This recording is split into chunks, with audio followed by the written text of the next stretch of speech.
Adiara. Tirada diya ba di mayong adlaw sa tong tanan. Mao ni panghitabo diri sa tong Narnia no. Nagtanom ta diri kamote na kay ayaan na ni mama ug ang yambana ng Gadaro. Mao ni kadako ng lugar nga tamnan sa mong kamote. Ang uban diya natanom na ng ubang kamote diya. Iba kay kanang uban diya kay ipang tagtag pa na sulod sa sako. Kay layo pa man gikuhaan gud. Atay kabayo diha og gikargahan ning galay. Galay sa kamote. Mao day ni lugar diri namo no, mao ni bukid namo diri. Ay kalubian, gagmay pa. Ay napay palkata. Napoy mga nangka oh. Ato Gadaro na oh. Basa kayo glapok ang kabaw. Kay kun di na bason nimo glapok ng kabaw na. Unya init kayo. Matay na. Diri kay nagpapugas mo tag mais diri mga badi. Mao ni ako mga sinuhulan diri. Igagaw ra pud sa kong mama pod. Tapos ako ara pong igagaw ning isa ni. Dako-dako ni pugsana ni among kuan diri. Tamnan. Libon lagi kayo kay wala matay ang uban og spray ba. Balikan pa daw ni. Libon kayo kay wala pa man ni kuan ko dula na lampasi ba. Gidiretso lang tudling. Tudling tawagan ng kuan. Lahi po tong bikat. Lain-laing klase man ko na pagkuan ko pagdaro. Nay bikat, nay tudling, nay si tawag ato basta nalimot ko sa uban mao na to mao ni ako mga sinuhulan no. Tawag diyan na day kay puay. Bisan pagidaro nimo siya, bisan pagi tudling, puay gapon guna.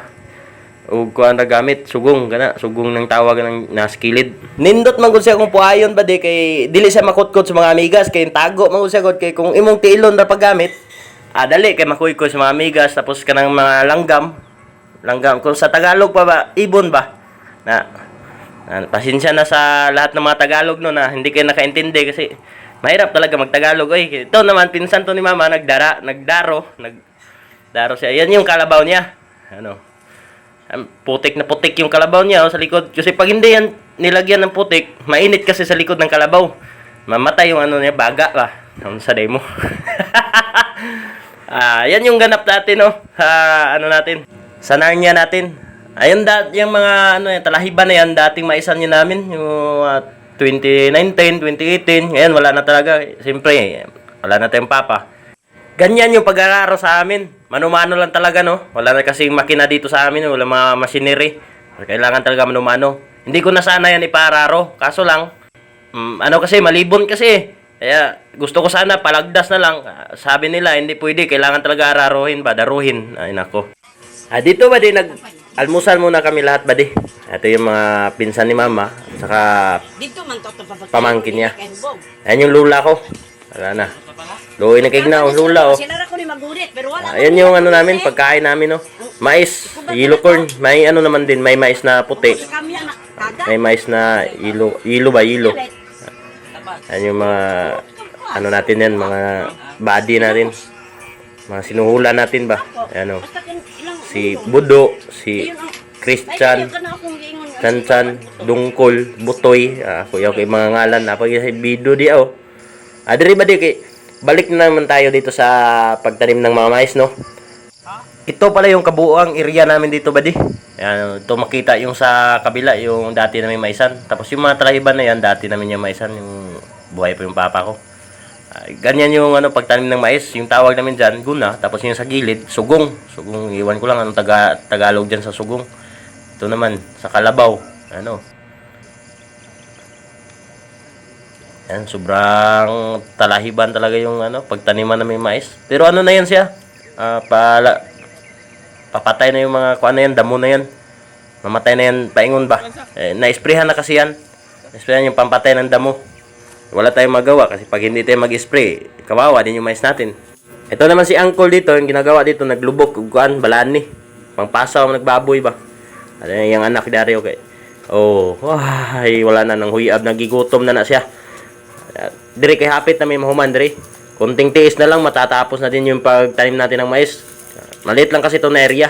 Pero malaki-laki din yung gasto dito kasi kailangan ano talaga pag manumano, wala, matagal matapos. Kailangan pag-arawan mo talaga yung suhulan ba. Bayad ka ng mga tao para magtrabaho. Ayan oh, grabe pawis ni Budo eh.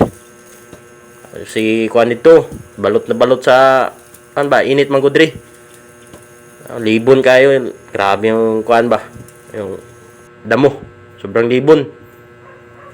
Dito ba din nangalahati na tayo pagtanim ng mais, no? Yung iba nag-aantay na lang yung tudling nag-aantay na lang kasi nauubusan sila. Ito yung kabuuang area na tinaniman ng mais. Yan yung bahay ng kapatid ni Mama. Yung kubo namin. Ito yung palkatahan ng namin, amo namin. Malaki na yung palkatahan nila, oh. Ito yung kubo namin dito. Sobrang talaga dito. Nag-iba na talaga. Yan. Nagsimula na yung body natin dyan. Ito yung dati naming maisan. Kaya yun, wala na. Dami ng damo. Tapos doon sa likod. Ito, punta pa yun doon sa kabila. Ito sa may kanan. Ito yung bukid namin dito mga body. Sobrang ganda dito. Kaya naisipan ko na dito na lang ako maniniraan. Ayaw ko na dito sa Manila. Nauubusan ako ng Tagalog.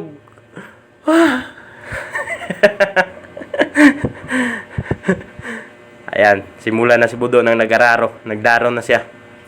Nagkana sa mga yung sa kabilang bangir na yan. Ay, di kabilang bangir. Ito sa Bikas Buntod ba? Ayan yung mga bahay na pinsan ni Mama dyan. Tapos yung may palkatahan din doon sa pinakadulo. Ito, kurog po kay Gabidjo ni Mama, eh. Pastilan yun. Dito ba di malapit-lapit na talaga? Kunti na lang. Ito, sobrang damo talaga. Pero wala na yan, patay na yung mga damo na yan. Hindi na yan mabubuhay. Na-isprehan na kasi yan ng pampatay ng damo. So, hanggang dito na lang, buddy. Magandang araw, magandang gabi sa inyong lahat. At huwag niyong kalimutan na mag-follow sa Facebook page ko, Zlars Talpis TV. At saka sa YouTube channel din, Zlars Talpis TV. Sa TikTok, Zlars Talpis TV. At saka sa Instagram, Zlars Talpis TV pa rin. Para updated kayo sa lahat ng mga video ko. Kita-kits na lang sa susunod na mga video, mga buddy.